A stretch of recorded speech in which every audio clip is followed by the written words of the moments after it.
My name is Ofer Eldar. I am a professor here at UC Berkeley School of Law.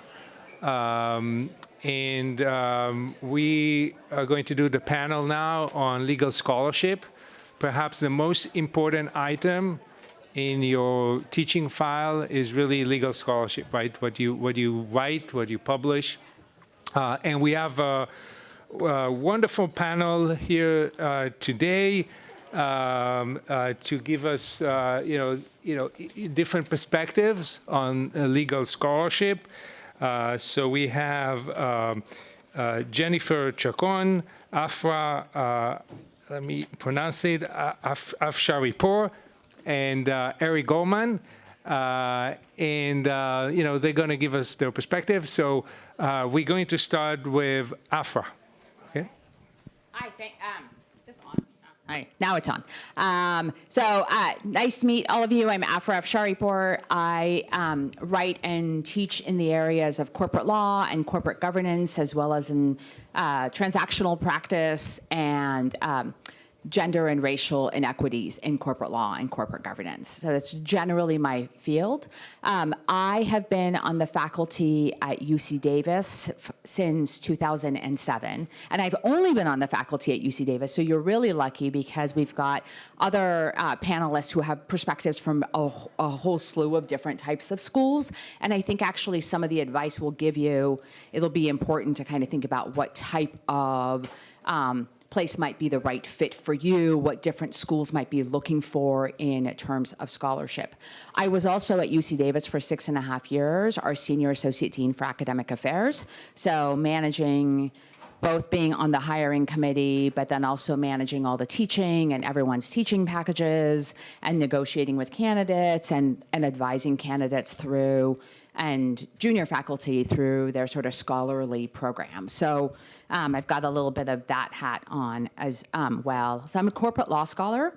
I'm going to talk a little bit about some things that might be more specific to corporate law, but I'm going to kind of generally think about sort of some more generalized kind of advice.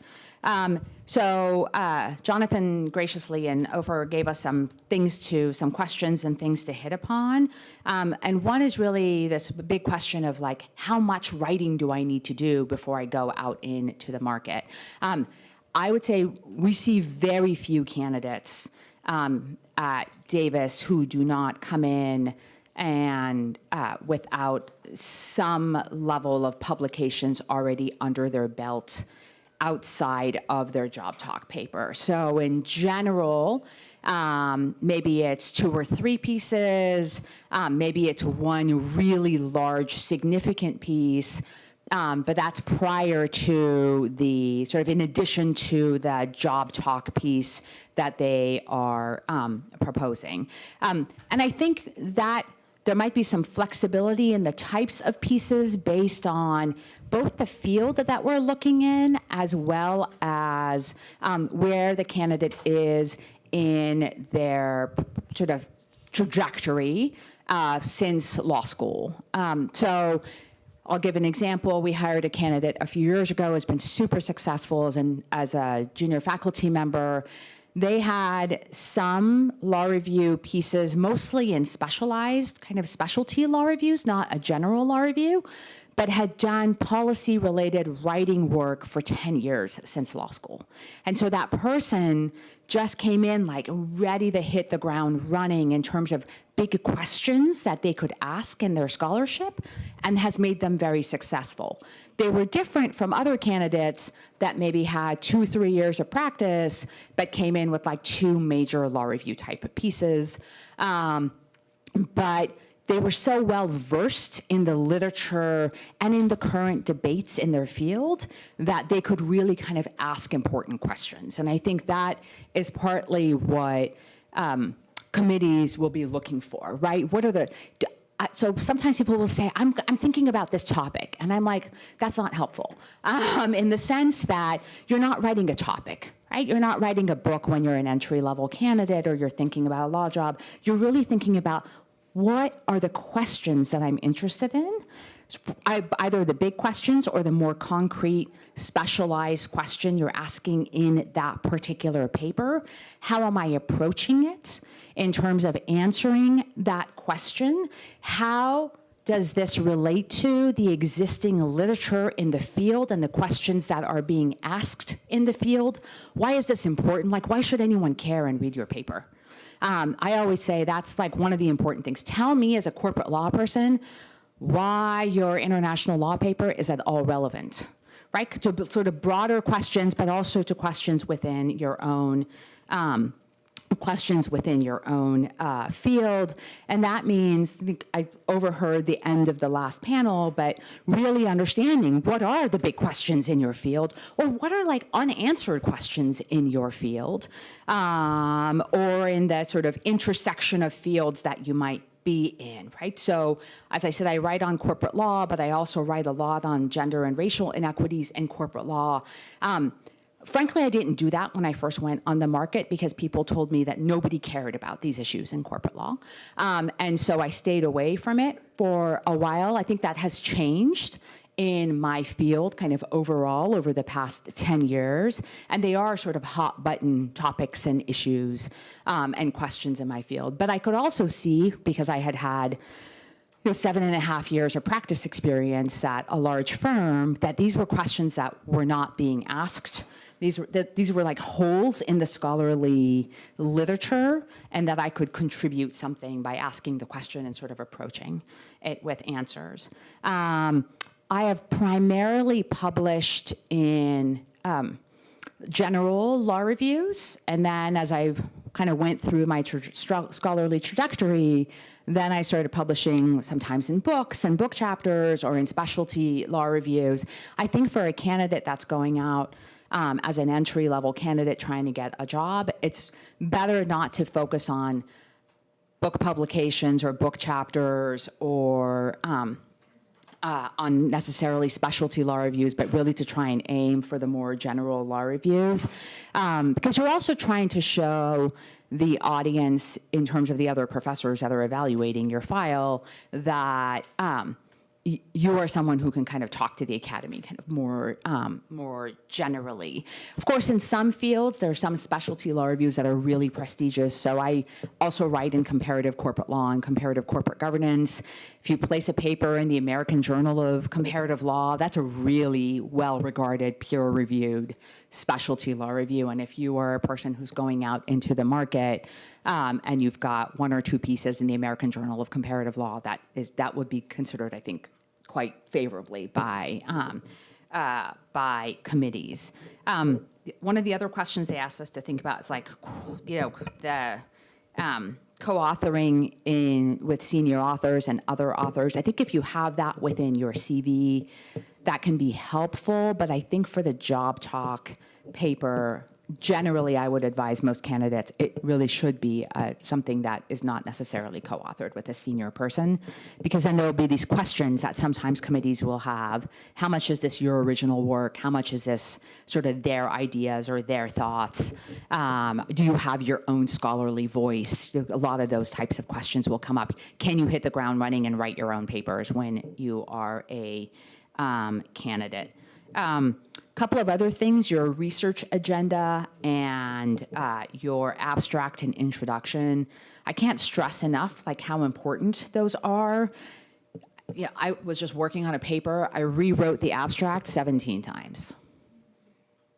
It takes a long time to write a really good abstract. I think probably all of us still like struggle with it, right? Like really putting together something that is sharp, that gets the attention of committees, of people who are writing the paper, of sort of getting to, why do I want to spend the next 2 hours of my life reading this 60 pages of work?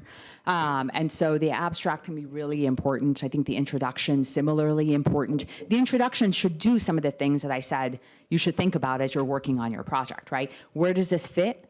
within the larger debates within the field? How are you contributing to the big questions that are happening in the field? Why is your particular sort of approach preferable to what has already been done or what has already been proposed?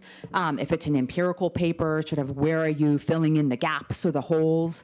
So I think that is important, and that means that then you can turn that abstract, the introduction, and sort of your broader research agenda into like your elevator pitch. You can talk to people about what you hope to do with your scholarship. People aren't going to say that you have to stick to your research agenda once they hire you, right? So no one ever went back and looked at my research agenda and was like, you said you were going to write this paper, but you didn't. But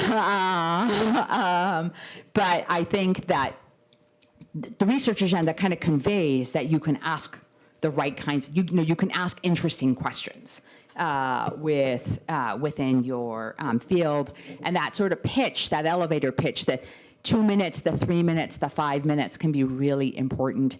Actually, one of the amazing things about being a candidate on the market is that you have all of these interesting, smart people who want to talk to you and listen to your ideas. You might never get that again, including as a faculty member. And so really think about sort of why are you doing this? And for someone like me, I came straight out of practice. I did not do it. I mean, I went straight, like from practice, working on M&A deals, straight to like being a faculty member. I had to convince people that it wasn't just because I hated practicing law. I actually really liked practicing law. And so it's just that no client wanted to pay me to ask the questions I wanted to ask, right? Or to work on the things that I wanted to work on. And then the other thing I would say is a lot of times, if the hiring committee includes like the dean and the associate dean, and I think that this advice is different from like if you're interviewing at a top 10 school versus other schools, they also want to see how your research agenda and your scholarship relates to what they need in terms of teaching needs. Because at a place like Davis, like we only have 30-something faculty members. So if you're writing on like, the law of the sea, 3,000 feet under, maybe we'll look at you, but frankly, like we need you to teach core courses. And I think that might be different at schools that have a little bit more monetary flexibility and larger faculties, but at a place like us, it was actually important. So I'll end there, turn it over. Great. So in some ways, I feel like Professor Afsharipour has covered all of the key points. And so I will try not to be redundant and just elaborate on some of the things that she's already touched upon that I think are important. I guess what I think you need in terms of scholarship when you're looking for an academic job, I guess will depend in part on whether you're looking for a doctrinal position versus a clinical position. I'm going to focus on what I know and have lived, which is on the doctrinal side. And I think what you need to be able to show is, one, some sort of track record of publication. And so how long that has to be, how involved, it turns in part on where you've published, the sort of quality and depth of the publication. So there's no number here. But I think being able to point to some past publication has become really, really important. And this was not true when I went on the market years ago. So I'm currently on the faculty at Stanford, but I started my teaching career at Davis in 2004. I had 3 very short book review things published, and I had a job talk paper that was substantially finished and pretty much ready to roll for publication, and that's what I had. And I too, like Afra, came right out of practice. And I think that was not atypical at the time. It has become increasingly atypical. So many more people are coming out of PhD programs and have kind of a lot of scholarship in the hood already. There are also a lot of people who are doing visiting assistant professor positions or other fellowships as a transitional strategy, and so they're also developing papers in that process and publishing. So the kind of notion that you're just going to kind of pop in with nothing and say, I have great potential to publish, I think is becoming a decreasingly useful strategy when you're coming on the market. So just think about that in terms of your timeline and in terms of what you are going to need. I think the second thing that you need is a good job market paper. And I think in some ways you've already heard a little bit about what that might look like. But I think, when I think of what a good job market paper looks like, I think obviously it's high quality, it's well researched, it engages with an important question, it fills a gap in the literature, it engages with the literature, it knows what the gaps in the literature are. I think for the most part, most committees are looking for solo authored work, or if you're doing something that is co-authored, where it's very, very clear what your contribution to that project was, and it can be very, very clearly delineated, because I think this is the stage at which a faculty is evaluating what you do, how you think, how you write, and so having a job market paper that is well thought out, where you have clear ownership over the ideas, and where the arguments are something that the faculty is going to be able to engage you on in depth is really, really important. I think, as Professor Afsharipour already said, you help yourself. I think the paper can be on anything. I think the paper, law is broad and capacious. The field is constantly changing and evolving. It's in flux, and I think it is a place where innovation is welcome. But I think it is always useful to tether that back to the realities that you will be teaching at a law school, and that you will be teaching people, by and large, who want to be lawyers. And so I think one thing to sort of think about, no matter how theoretical or technical your paper is, it's very, very important to think always about what this contribution shows about your ability to be a lawyer and teach lawyers, and the latter is really the kind of the key point, right? Can you teach a room full of people who are planning to be lawyers? This matters for the paper, but it also matters when you're thinking about presenting that paper. You're going to be asked to engage with a lot of people on faculties who may or may not have any interest in your area of law. It's very important that you make sure that your project speaks to them anyway. And that you're able to sort of fluidly answer questions and pivot and be able to engage the things that various faculty members are interested in, all of their arcane interests, and sort of think about ways to tie it back to your project. So as you're working out the job market project, I don't think you have to say, I have to pick sort of a universally beloved topic, but I do think you have to think about how your topic on which you are an expert is going to make for interesting conversation in rooms with people who may or may not be deeply engaged with your field. And then the final thing that I think that research is doing is showing your potential for future research, right? In some ways, that's why you look for the track record of publications. Have they done this? But part of the question that faculties are asking themselves when they're doing hiring is, will they continue to be able to do this?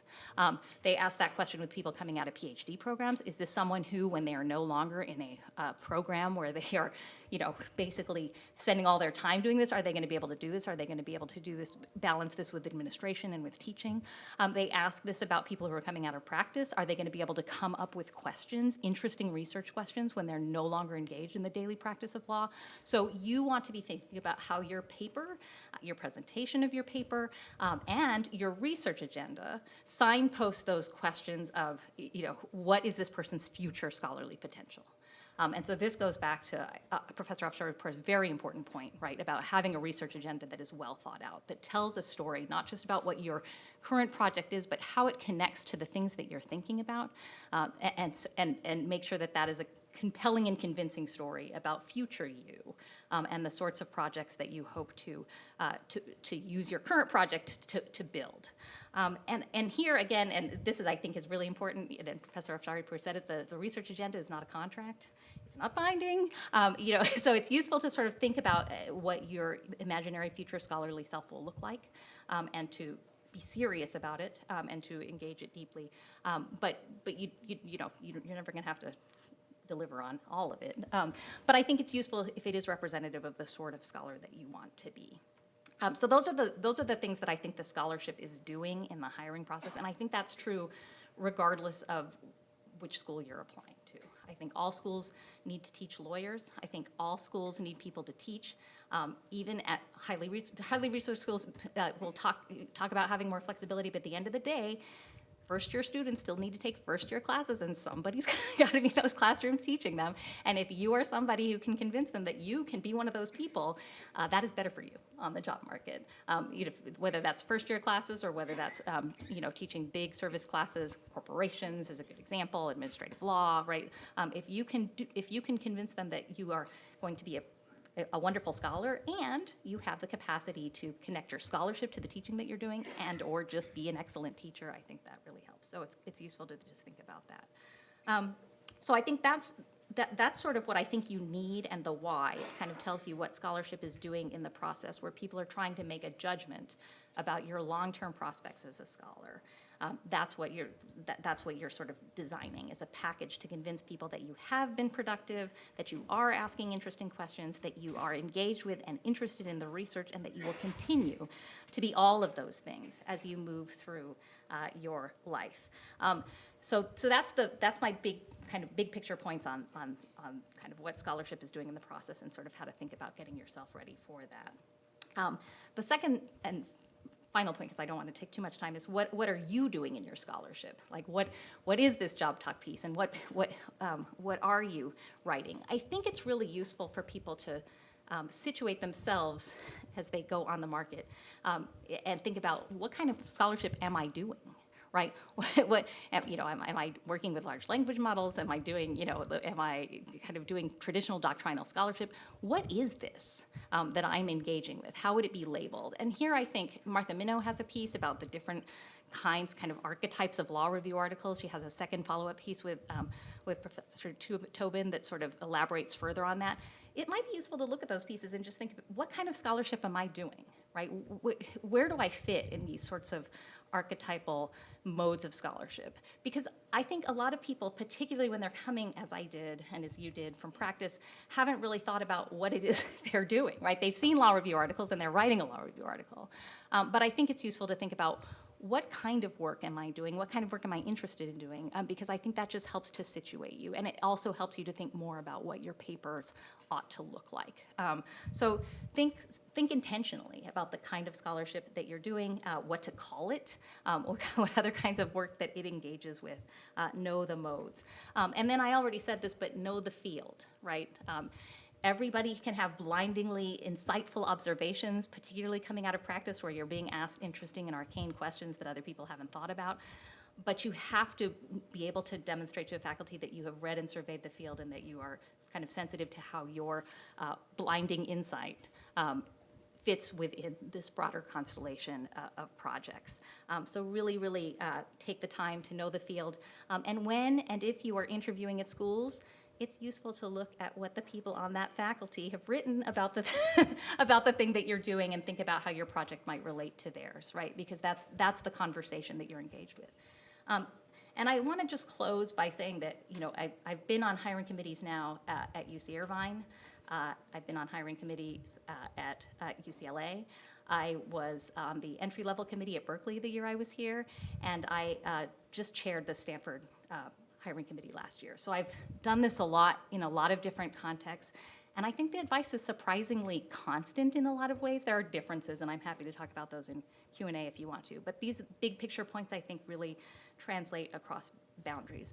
The final thing I'll say is that, one thing that we see a lot of at every school is the person who's been practicing law for 25 years throws out a CV in the hopper and says, I'd really like to teach law. And I think to myself, if I did that to you, right? Like if I took I've been teaching law now for 20 years. Could I just send you a CV and become a partner at your firm, right? The answer is no. And it's because the skill sets are different. And so I think one thing to think about as you're making that transition is, what is the skill set that an academic is engaging with? And how do I demonstrate that I am prepared to make that transition? We're not doing the same thing as you're making that transition. And it's just important. It's important to sort of recognize and honor that many of your skills will translate and move into this space and be really, really useful both to you and your students.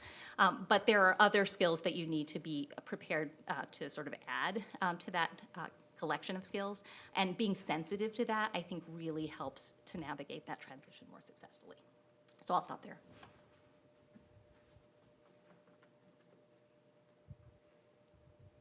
Yeah, hi, everybody. My name's Eric Goldman. I'm a professor at Santa Clara University School of Law. Make sure that's on. And I wear a couple other hats that are relevant here. I'm Associate Dean for Research. I'm also on the Appointments Committee for Santa Clara Law this year. We are hiring both for lateral and entry level. I'm happy to talk to anybody who might want to explore that further at lunch. I think it's called a networking lunch, so that's what I plan to do. Just a few disclaimers. So I'm speaking here just for myself, not for the Appointments Committee, not for the institution. As you're going to find, everyone's got an opinion on this topic. You've heard the joke that if you ask 5 lawyers their opinions, you get 6 answers. And that's certainly been one of the issues you've been vexed with, because everyone will say some stuff that's similar, and then everyone's got their own riff on it. And the reality is that every school is different. And so schools prioritize different things. And so everyone's right in that sense. Like, whatever they're saying is right. There's certainly, at least in their sphere, that's what they're telling you is the truth. It just makes it hard for you to distill a single plumb line to follow because there isn't one. At Santa Clara University, we look for excellent scholars.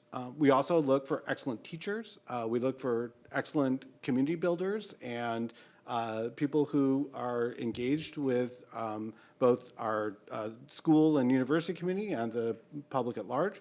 And we are looking really for also excellent humans. So, like, we actually are looking for really, like, a lot in our process. Of course, that's part of why getting a faculty position can be so difficult, because everyone defines what those things mean for themselves differently, and it all distills down into a single set of yes/no votes or ranking votes. But like, there's a whole bunch of complexity that goes behind that.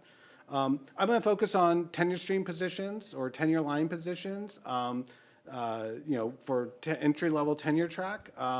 And that's not to denigrate either the value of teaching for those roles or for the other positions that people might be interested in. But the reason why there's a special magical conversation about tenure line faculty is because there's a different set of responsibilities that you have to the institution than the other positions that are available. It's an integral part of the job to produce scholarship. That's how you get hired. That's how you get tenure. And it's not supposed to stop then. What we're really trying to do, and I think, Jennifer, you said it so beautifully, I think about it in like a Bayes theorem kind of sense. Like, we're looking at all the past data to try and project what your future is going to be like. And the more that you help us understand your past behavior and why that predicts your future, you're making a sales pitch that should be resonating. So it's not like there's, for at least us, some kind of magic formula, 2 in the hopper and 1 in the bin. Like, that's not how we think about it at all. We're looking for, do you want to write as part of this part of the job? Again, there are other parts of the job. And if you want to write, we got stuff to talk about. If writing is the price of admission so that you get this other job with other great responsibilities, that's not a fit for us. That just is speaking a different language. There's a role for you in legal academia, not on the tenure line. So we are a community, and you said it beautifully again, that we have about 30 tenure line faculty members. And so from our standpoint, there are 2 things that are really important. How do we get the most value for our community, for our students, for the world at large, out of 30 widgets or 30 manufacturing lines? And so we're thinking, how can we build a community of authors that are going to be able to synergistically produce the greatest output that benefits all the different communities that we're trying to serve. And so we're very interested if you tell that kind of story to us. I want to hear how you could enrich our community and how you could be enriched by being a part of our community. What is it that you could do at Santa Clara University that you may not be able to do anywhere else? Certainly in practice, for example, you had a gag order on you. That's why I became a professor. I literally, at my old firm, they had a Goldman rule, which was you can't publish anything without running it by everyone else, because I broke that rule, and guess what? They weren't happy. So how can we build this community when we got 30 moves to make, and we can only make them over the course of decades? That's how we're thinking about the issue, and we're looking to optimize that. And if you can help us understand how your candidacy fits that story, you are making progress. For us, we love it when you have a brilliant law review article. That's fabulous. But that's not the only thing that would count towards our system. We're looking for people who have an audience they're trying to reach and are picking the best modalities to reach it. So again, if you come in and you say, I plan to write big 20 to 25,000 word law review articles that are going to place in prestigious fancy journals, great, we're thrilled to hear that. You come in and you say, I got another way of reaching this audience that's going to advance the discourse. We're interested in that too. And so that may be a place where we differ potentially from other institutions. It's all good from our standpoint. It's all about that focus on what does your audience need that you as an author are going to help them understand and advance, and how we as an institution are going to help you get there. I will say, this hasn't come up yet.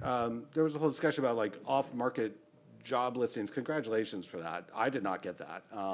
You get that, you should feel pretty good about yourself. But we haven't talked about relying on the FAR form versus direct application. I will tell you, at least in Santa Clara, I hope you direct apply if you want to be really considered. And the main reason why is because if you look at our job listing, it's different from other schools, and we're telling you exactly the criteria that we're using. We don't write it like, we are going to do A, B, C, and D. I wish we did. But you will reverse engineer our formula if you read our listing, and what you can do for us is that you can tell us how you meet those criteria. And if you do that, you're making progress on your sales pitch. Your FAR form cannot do that. Not only because it's generic across all institutions, it's also because we're asking different questions than maybe other institutions, and you're not answering those questions with the FAR form. That's not a failing of the FAR form, but it is an opportunity for you to differentiate yourself by your competitors by not only expressing to schools what you're trying to accomplish, but speaking their language. In their language, that's progress. Last tip I'm going to say with my remarks here is I encourage you to be authentic to yourself. That is truly the magic that I think sometimes get lost in the sales process, where you're trying to hear what the buyers are buying and you're trying to explain how you are that. And so many times I've spoken to faculty candidates who will say, whatever the topic is, I can do that. And that's maybe true, but that's probably not authentic to yourself. And so be proud of the work that you've done. Be proud of what you can accomplish at an institution. Tell us that story, but don't tell us a story that isn't truly who you are. That's not really making progress. I don't think it's a persuasive sales pitch, and ultimately it's not making the match that you want. Thank you. Excellent. So I have my own perspectives too, but I think what we really want is to give you an opportunity to ask questions. So please raise your hand. Yes, go ahead. Hi, thank you so much for all the comments. I had a follow-up question on like how much does it matter where you publish versus that you publish. If you're like an interdisciplinary scholar and you have publications in like peer-reviewed disciplinary journals, I've gotten advice that it like doesn't matter. Maybe it does at Santa Clara, which is cool. But at other places, I'm not sure that that matters as much as law reviews that are student reviewed. So just curious, like specifically as interdisciplinary people, like how disciplinary peer-reviewed journal publications would look to some schools. I can start. I think this goes back to what Professor Goldman said about every institution being different. I think there's a lot of variation among schools about how they think about journals. So from where I sit, I think now, and really throughout the time that I've been on hiring committees, I think faculty have been put weight on peer-reviewed journals. Sometimes, and depending on the sort of nature of the interdisciplinary work, sometimes those peer-reviewed journals are essential to sort of demonstrating that you are working effectively in your field. And so I think for some schools, they will be valued, and they will be, and they will be given a plus. That said, I think at almost every school I've been at, there needs to be some ability to demonstrate that you can write in the law review mode. So that doesn't mean don't do the peer review stuff. And frankly, I think most faculty maybe not all, but most are sensitive to the fact that the peer review work takes more time, is slower, and therefore sort of impacts overall quantity. So I think most faculty are sensitive to that, but I think some are not, and it may be important to be able to have conversations about that. But most faculty also do want to see you showing some ability to work in the traditional mode. So having a law review article or a law review article in progress that sits alongside the peer review pieces, I think is pretty, good, a pretty good strategy for going on the job market, in that it will sort of make you legible to the broadest array of institutions. I agree with all that. And just to add one thing to that, which is I have rarely seen candidates be successful where their job talk is one of those peer-reviewed publications that is under their belt already. I think a lot of the sort of interdisciplinary candidates, and we've done a fair number of hiring of people who are sort of JD PhDs, the job talk paper was really a law review paper with insights from the work that the person had done in their other field, but it wasn't necessarily that sort of narrow peer-reviewed piece. And frankly, a couple of times when we've taken those risks, it hasn't worked out. I mean, this is sort of the data point. We want to see, we're trying to think about what kind of scholar are you going to be down the line. And peer-reviewed pieces, if you're an economist, I mean, you might have to send out that paper 5 times. Maybe it'll get picked up, maybe it'll never get picked up, but that doesn't bode well for then, down the line, both your productivity in terms of actually having scholarship published, and your ability to get tenure. I'm just, again, excellent comments from my co-panelists. I'm just going to add a couple of minor points. One, I have a number of colleagues who are done with the law review format, and they're doing book chapters or books, they're doing peer review, they're doing other stuff, and you can imagine my attitude as Associate Dean for Research. Great, how can I help, right? That's great. On the entry level, I can't remember the last time actually we had somebody do a job talk based on a non-law review article, so I honestly don't know what that would look like. I will say, however, both at the entry-level hiring and at the tenure and further promotion stages, we at Santa Clara don't super care about the placement and how fancy it is. We take a look at everything. We do external reviews for the tenure and promotion stuff. We do multiple layers of internal reviews for the entry level. We have seen brilliant law review articles that end up placing in some more obscure secondary journal, and we've seen crap in the biggest, fanciest brands. And if you have a big fancy brand on your name, on your resume, and we read it and we think it's crap, it's actually not going to help you.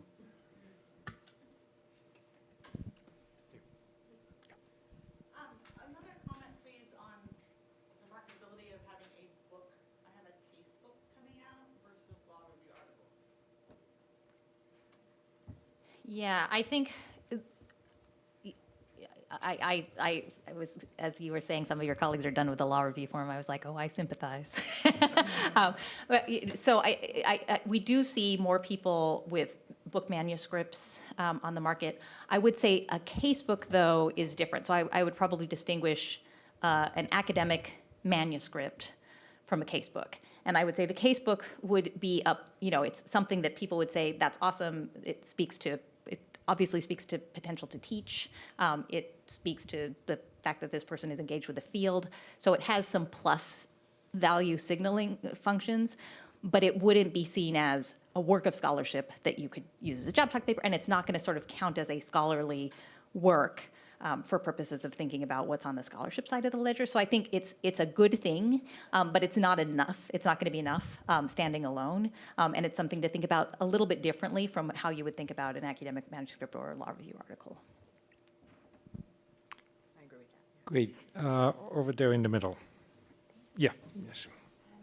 I'm sorry if this is redundant, and thank you very much. This is really fascinating. And I am wondering about people who have published in other countries, in peer-reviewed journals, in law reviews that just happen to not be American. How do those fit within this context? And do you have any advice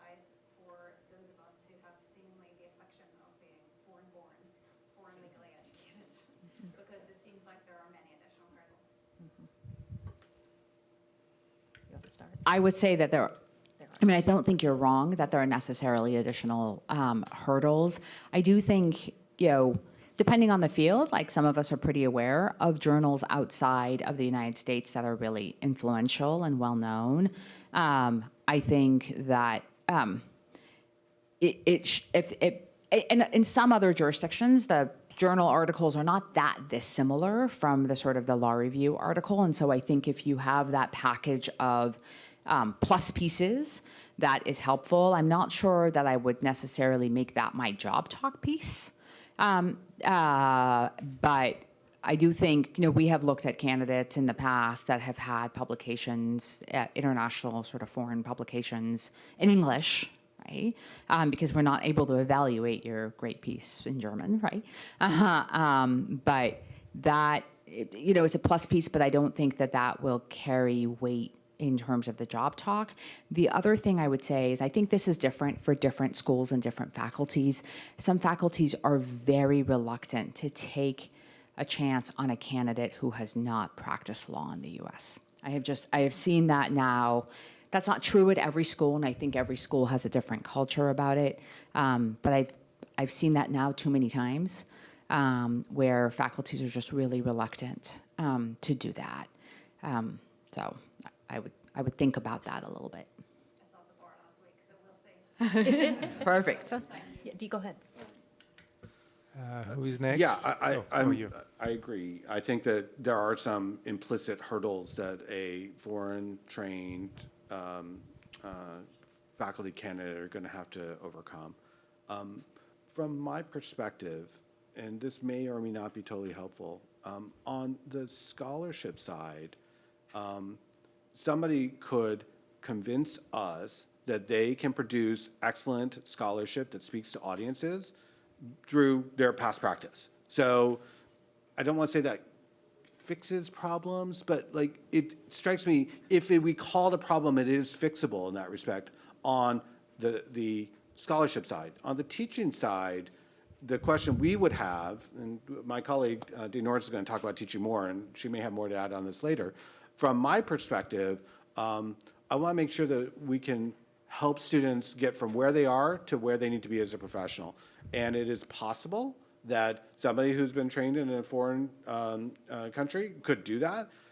I need the data to see that. And so it's I think everything is negotiable here, but yes, it is a challenge, but an opportunity.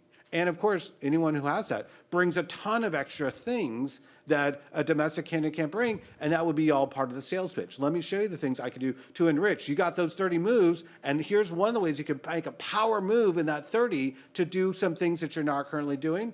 So treat it as a strength, but make sure you're speaking the language of the people who you're actually trying to make the sales pitch to. Right there again in the middle. And let's maybe take three. So you, and then you at the back, and you over there. Okay. So. I'd like to hear about if it could be appropriate to use a previously published paper as a job talk, and how to position or discuss this choice. If it is okay, would you go with the most recent paper or the most cited/impactful paper? Thank you. Did you want to collect more questions, or do you want? No, okay, got it. I We'll just go. collected the people. So my feeling on previously published is it's a risk. And the reason it's a risk is because, again, the purpose that the job talk and the research agenda are serving is to demonstrate your future productivity and potential for productivity. And so to say that you've got nothing in the pipeline that's good enough to present, that is one way that can be read by faculty, right? Like, well, they've done some stuff, but they are not doing anything right now. So I think it's risky to do that. And if you are doing that, it has to be because it's just an exceptional and extraordinary piece and was very recently published. But I think my overall instinct would be to avoid that. You can always, reference that work in the work that you're doing, especially if you think it's important and really showcases your strengths. You can always talk about that in the office meetings that you're going to have or in the interview process. This is my favorite paper. This is the best thing that I feel like I've ever done. So you'll have other ways to showcase and highlight a previously published work, but I think coming into the job market with only previously published work and nothing that's in progress is a risk.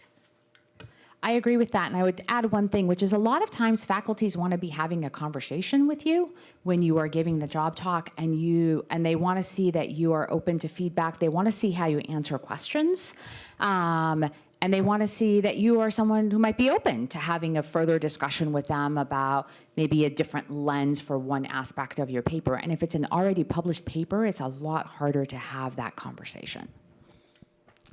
I would actually go further and say, for me, that would be a red flag. I would want to know why there isn't something in queue, and there might be a good story about that, but it would, that's the immediate question I'm going to ask. So yeah, I would not encourage that. The only time I might put an asterisk is if it was a lateral candidate and there was some reason why they had to take a suspension in their writing queue, but they already had such a thick writing queue previously that we could project that they're going to get back on track. That would be the only circumstance where I might see that as being a logical move. Otherwise, red flag. Yeah, I just want to add one thing for clarification, which is it's important maybe to emphasize that some job talk papers are accepted for publications, but not yet published, right? So that wouldn't count as a published piece, right? So, yeah, but next question. Yeah, you over there, yeah.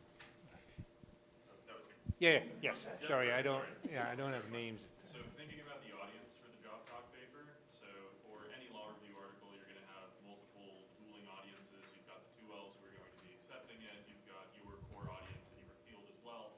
It seems to me that for a job talk paper, you layer on this third audience of the committee that's reviewing your materials and may have no prior exposure to that subject matter area.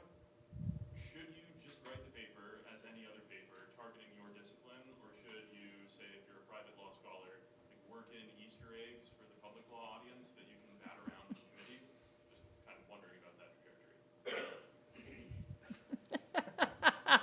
That's a lot of work. Yeah, but you've probably done that to a certain extent to make it attractive to 2Ls. Yeah. I mean, It's the faculty kind of the members are. It's same kind in of the some same, ways, actually. right? Yeah, I mean, they are more sophisticated than your typical 2L, and they've read. Remember, by the time we've been on, I mean, I've been on the hiring committee 14 times at this point. I've read so many papers in so many fields, and so you're more accustomed to evaluating and reading law review articles than a 2L. But I don't know that much about criminal procedure. I mean, it's just not my area of expertise, and so I want you to tell me why this is important and how you're contributing to the field. But you would do that for a 2L audience as well. Yeah, and I don't think there's, I don't want you to hear me to say that your, tax scholarship needs to be completely 100% legible to the, to the immigration scholar, right? That's just not going to happen. So, but I do think, you have to be like really persuasive to the tax scholar and know that within faculty, if it's a tax paper, I'm going to go to my tax colleagues and I'm going to say, is this paper innovative? Is this, are they accurately characterizing the field? So it's much more important to get your field right when it comes to sort of the eye toward faculty than it is to like make it a zinger for all concerned. And I think where the sort of connection making really needs to happen is not so much in the paper, but in the presentation, where you need to be able to roll with and be responsive to and play with ideas from a broad audience. Yeah, a lot of committee members are playing the same games, so like, we know what it looks like and why you're doing what you're doing. And if that isn't clear why you're doing what you're doing, maybe you need to explain that, or maybe you need to rethink it.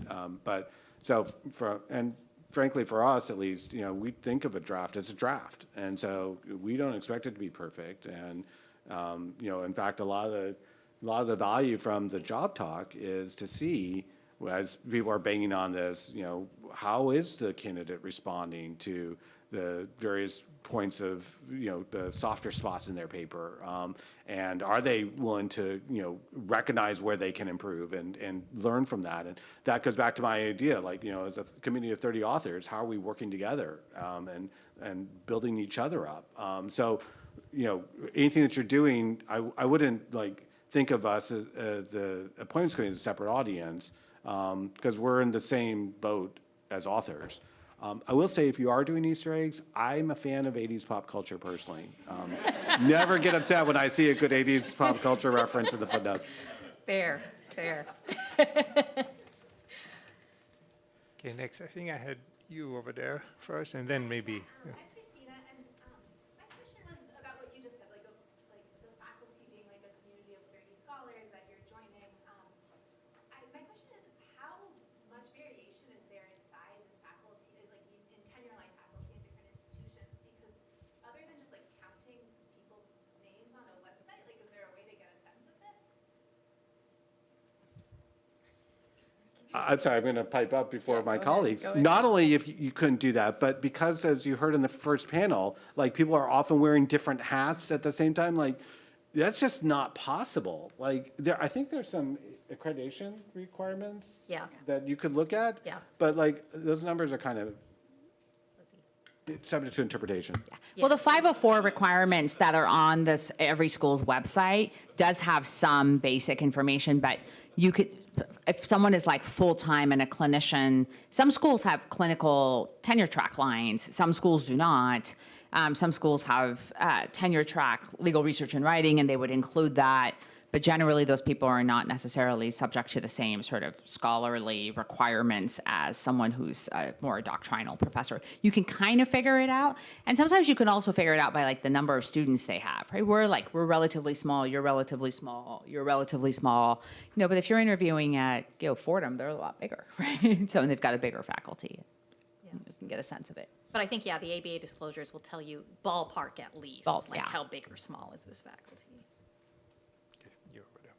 Yeah, so I just had a question following up on the open-ended nature paper at the moment of when you're actually presenting it as a job talk. And the specific question is, if you have a puzzle that you're actively wrestling with, like say I've gotten feedback from 10 people on the paper, and like it's prompted a question that I'm still working through, is that worth flagging in the talk?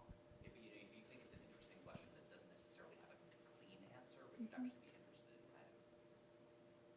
in questions about it to kind of further explore it in the space. I don't know if I would mention it you have a short amount of time for the talk. So that's the other thing to kind of think about. Some schools will give you 25, 30 minutes at most. You're trying to tell a coherent story through that talk. And so maybe those puzzling, interesting questions can come up during the Q&A. And you could say, I'm actually, this has prompted me to think about this other issue that's related, and I'm going to be doing research and writing a paper on that, something that's related to it. But within the narrative of telling the story in the job talk, I'm not sure I would put it as sort of central in the job talk. Yeah, I mean, I think I agree. Again, like this, if it's a law and philosophy paper and it's a fascinating philosophical question, right, and it's sort of central to the project, I don't think you bracket it, right? I think you go all in. I guess the way to think about it is sort of the way that Professor Afsharipour presented it, which is what is core to the project, right? Is this puzzle core to the project? And if the puzzle is core to the project, then is there enough of it there to present this project, right? Are you confident enough in sort of the contours of the project that you're going to be able to stand your ground on something? Because what you don't want is the whole job talk presentation and discussion of the paper to devolve into, let's have a conversation about some interesting ideas, right? You have to have some thesis that you're prepared to sort of defend, and so I think you're walking that line, right? So I don't think it's a fatal flaw to have sort of this unanswered question that you're sort of teasing out, but I think if the whole project is an unanswered question that you're teasing out, then you do have a fatal flaw, and you might want to rethink that as a project. A couple of additions. So at Santa Clara, I always advise candidates 20 minutes for your talk, not even 25. And it's because faculty don't like to shut up. By 20 minutes, they're just you can see like the nervousness start to set in, the fidgeting.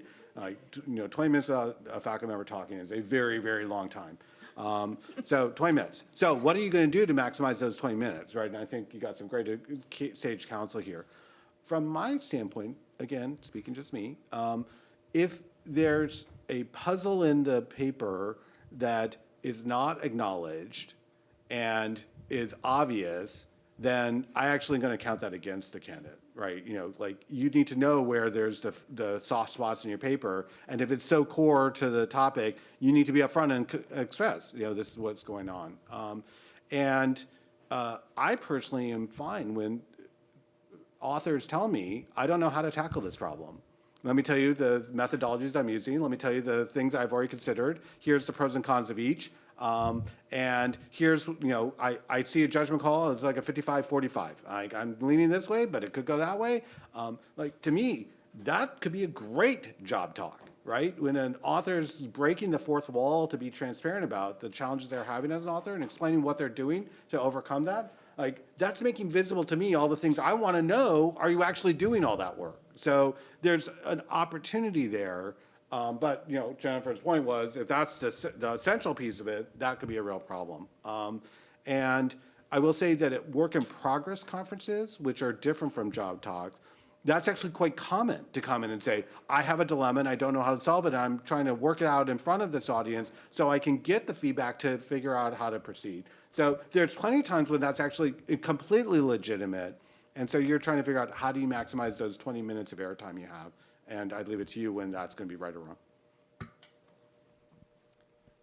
Any other question? Yes, you're in the back. I'm curious about GitHub or software in general as a part of legal scholarship, maybe the regulation of the design of artificial intelligence agents as a body of scholarship. Do you mean writing programs as part of your output as a law professor? Correct. Okay.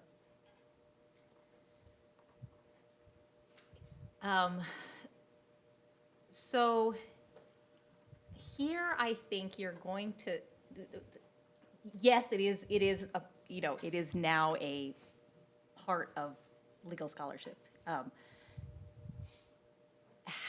As a job talk presentation, you're going to struggle, or you're going to need to think about how you make this legible to an audience that has zero interaction with that space. And I think, so I don't, I think I can't really say more than that in a way that would be generally helpful. I'm happy to chat with you offline if you want. But I think, again, this is sort of thinking about what is it, if it's sort of a piece of the track record of this is the scholarly work that I'm doing, then I think that's obviously going to be legible to enough people on the faculty that some judgments can be made. If it is the job talk presentation itself, then I think that could generate difficulties. I'm going to my attitude about, software as a form of output to communicate to an audience. Like, if that's how you best reach your audience, great, how can we help? However, and I hate to do this, I would say that unless that is going to be your primary form of scholarship, that's probably a post-tenure kind of thing. I'm so sorry to say that, but there are times that some projects just fit better in your career cycle. That's the kind of thing, like if that's what you want to do, post-tenure, let it rip and go for it. If it's going to be your primary form of scholarship, the question I'm going to have is the law school the right place to do it? Are you going to get the right infrastructural support to be your best scholar if that's what your output? So I'm sorry to give you like 3 different answers, but it's a really provocative question. Thank you.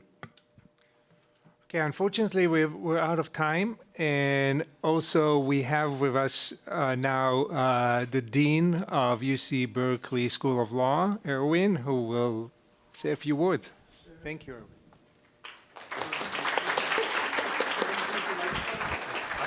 This room is so hard to hear without a microphone. Thank you so much. It's really my great pleasure to welcome you to Berkeley Law. I'd hoped to be here first thing in the morning, but my flight was canceled last night, so I had the joy of spending the evening in the Newark airport and just getting here recently. I want to thank Jonathan Glader for all of his hard work in putting this together.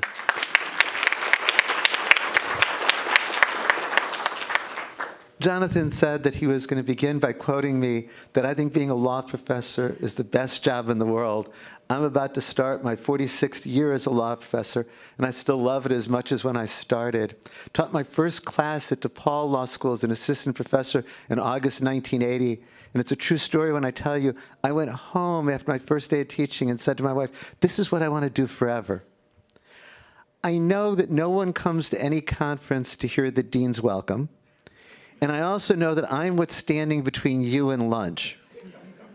And you've already heard a lot of different perspectives. So I thought I would just speak for a few minutes about the dean's perspective on some of the things that you're talking about, and just offer you my thoughts with regard to teaching and scholarship and service.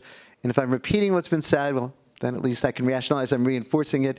And I'm saying something different, then you just have a varying perspective. With regard to teaching, I think the most important thing that we do as law professors is teaching. No law school is a think tank. Every law school exists because there's students. So let me just say a few things about the implications that I draw out from that with regard to as you're applying for faculty positions. One is to be flexible about what you're willing to teach, but don't say that you want to teach things that you don't want to teach.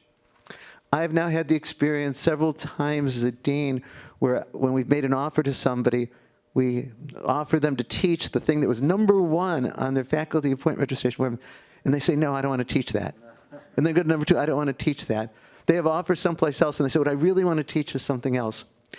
Law schools do pay attention to fields in hiring, and so if we're looking for a criminal law person, and then you listed it #1 as your choice, but then you're going to offer, you say, oh, I don't want to teach that at all. It creates real problems between you and the school. And again, I encourage you to be flexible. And one of the great things about our jobs is we get to teach the things that we're interested in, but I don't think you help yourself by saying you want to teach something that is not among the things that you want to teach. Second, as a dean, I don't appreciate when people try to negotiate for reduced teaching loads. Because remember, I think the most important thing we do is teaching. I teach almost full load as dean every year because I think it's the most important thing we do, and I expect that of all of the faculty. Now, every school has a different policy with regard to pre-tenure relief, and I'm not speaking about that. But it's now become customary that almost everybody we offer a job to has some special pleading why they should get a reduced teaching load. And of course, to give some a reduced teaching load is unfair to others, and it then means that the others are going to have to pick up the load. And so my policy is I never agree to reduce teaching load in negotiation. And if it's what you're going to ask for, at least think about whether it makes sense in that regard. I know that the first time teaching any class is an enormous amount of work. And hopefully, by staying in that subject, you'll be able to amortize it over time. One thing that people now often ask for, and I think it's completely acceptable and understandable, is to have a set teaching package for your pre-tenure years and say, I want to agree that these will be my courses so that you're not having to master too many new preparations as you're getting ready for classes. I want to say just a few things about scholarship as well from a dean's perspective. I don't believe that there's any tension between teaching and scholarship. Some of it is just the nature of the calendar. Law schools generally are 13-week or 14-week semesters. That means we're teaching 26 or 28 weeks a year. That leaves a lot of weeks then to be able to do scholarship. I've also found that my scholarship inevitably helps my teaching.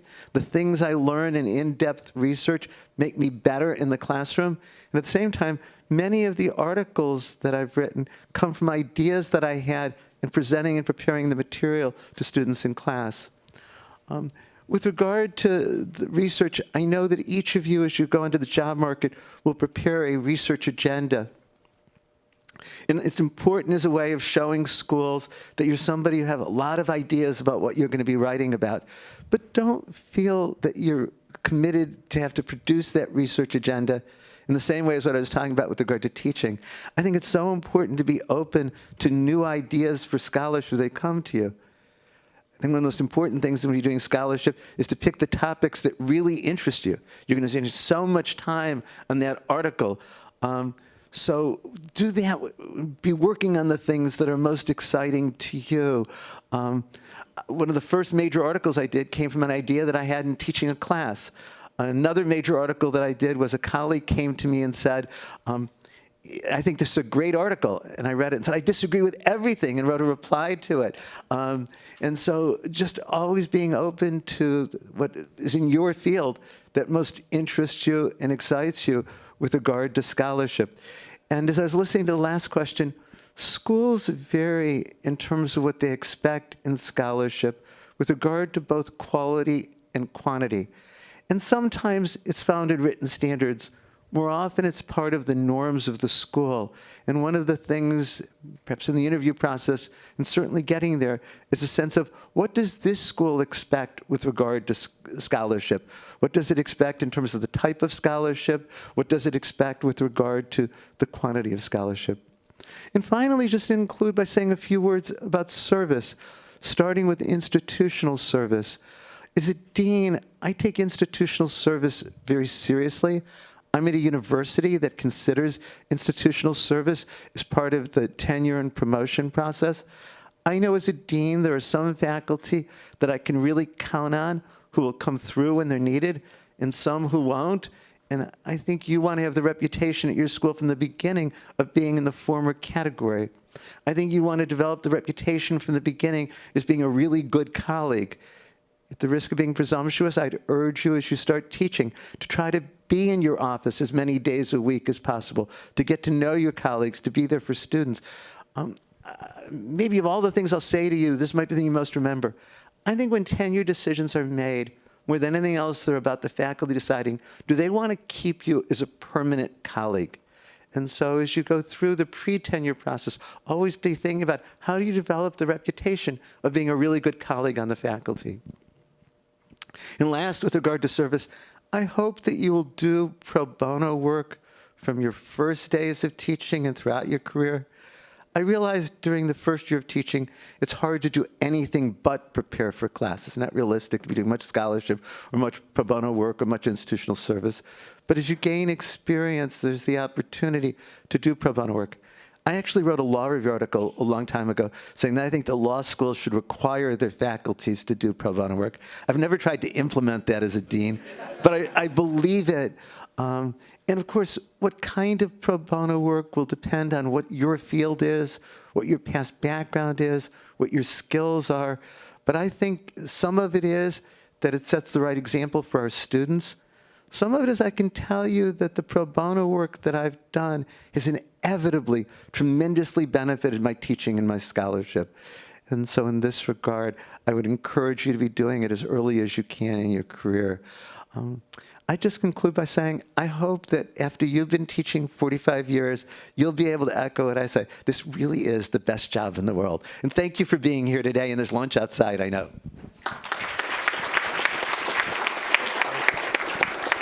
And let's thank the panel again for really wonderful comments.